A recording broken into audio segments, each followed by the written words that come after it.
push it in and down. I think just push it down, pull it down. There we go. That's it. I mean, it's nice. Yeah, it auto switches the. If you have the turn signal on, it'll flip to that back cam, so you can see that side. Oh yeah, I can feel the regen. So you can adjust all that too, I think, to your preference.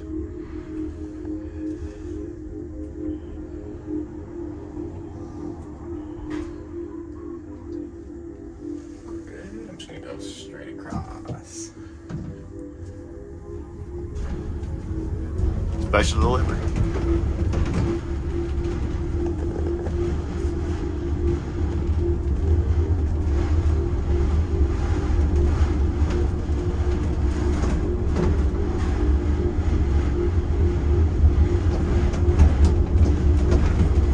Yeah, it's definitely a lot easier to drive than I thought it would be.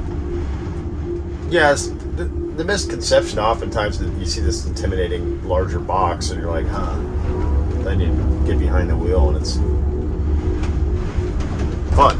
It's actually pretty fun to drive.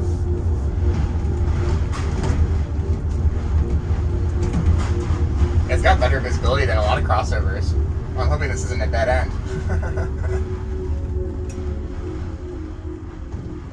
There's some funky streets in Seattle.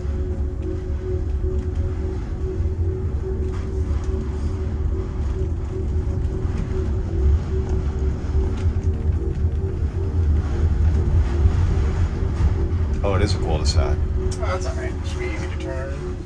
It's actually a good test to do these. So we were up at the pass and on this logging road, and then there's a tree across the road, and we're in a 24-foot van. He backed up, but then we ended up zipping around because he could. He had this has like a 360 camera system. It looks right down in the back. It's got a little backup beep.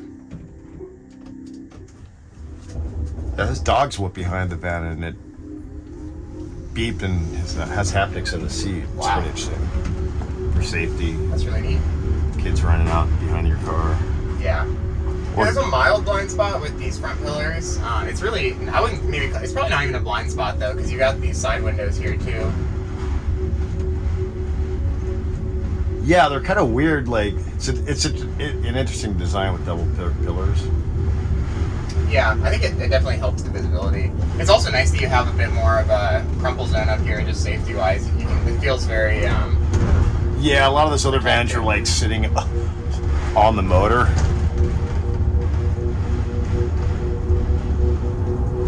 Huh. Yeah, it's always interesting to get first impressions of this kind of new experience driving. Yeah, the regen, it's definitely an adjustment. It feels. Yeah, once you let off, it does slow down pretty quickly, and if I just don't touch anything right now, it'll stop pretty quickly here. Like this is all just regen stopping.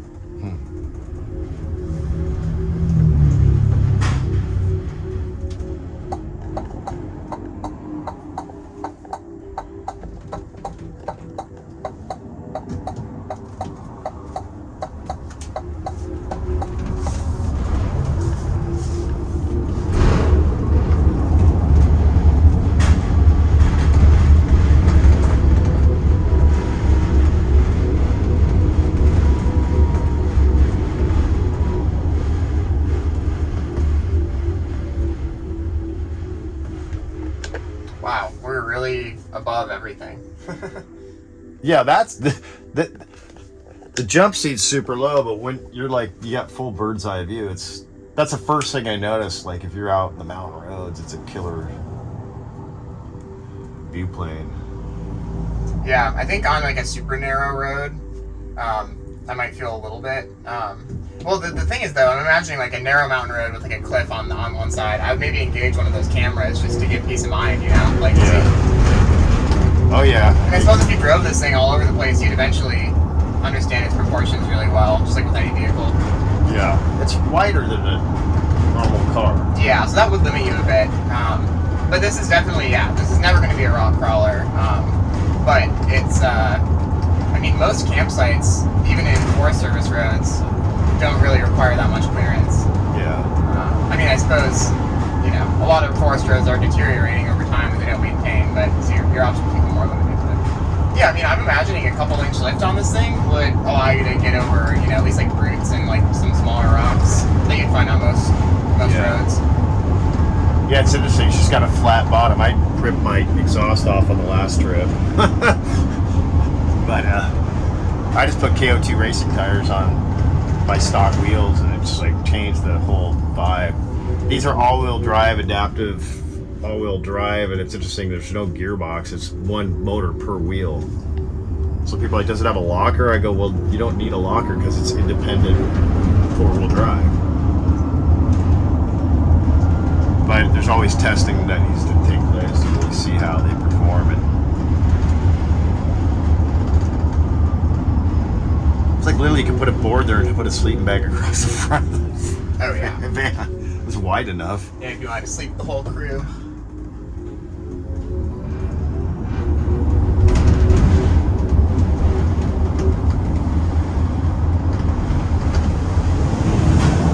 Have you driven other vans? I don't know if I don't think I have. The closest thing this reminds me of is my aunt and uncle's like lifted Nissan Titan. Yeah, that's what mine is based on. Yeah, just in terms of like distance from the ground, that's what it feels like. But it handles way better. That thing handles terribly, so it's definitely better than that. I'll pop over onto this street here.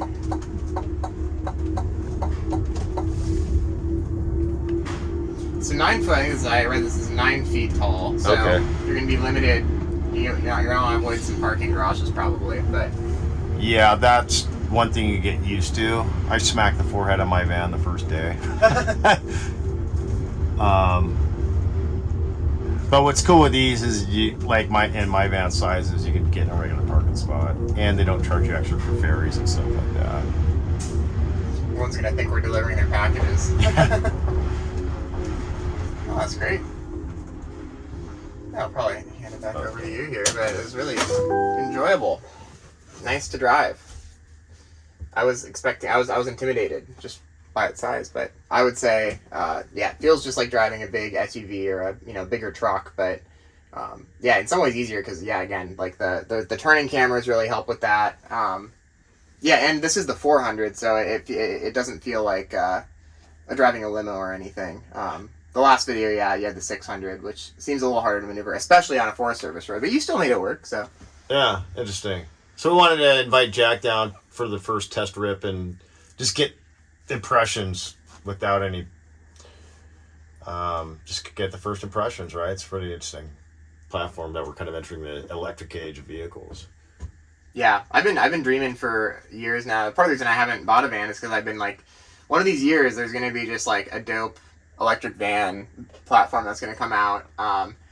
The Volkswagen, it's just super expensive, so this is like the closest thing I've seen to like be like compelling, like, okay, I mean, especially when these get on the aftermarket, I mean, because right now you can get them for as low as like 50K, 55 or whatever. So I'm imagining in a couple of years, you probably be able to get one for half that. So yeah, they had some of the lot here. So people are now around the country are finding the deals, and then the GM actually had a bunch of test vehicles they're getting rid of. So 5 years down the road, there's going to be a whole builders community tricking these out, a little cult network, right? Like that's my vibe. Yeah, my worry with lifting it is just that you'd be top heavy. I wonder how you'd mitigate the rollover risk. But at the same time, it's so wide. It actually probably the battery would help with that. Like even if it is top heavy. People there's a big misconception because they see high, but you have a grounded battery here, and that's like literally lightweight. It's plastic metal. It's like some. So honestly, that would be my only concern, and having the giant battery pack and the crazy weight of this thing, I think would probably actually mitigate any like rollover risk that you would probably.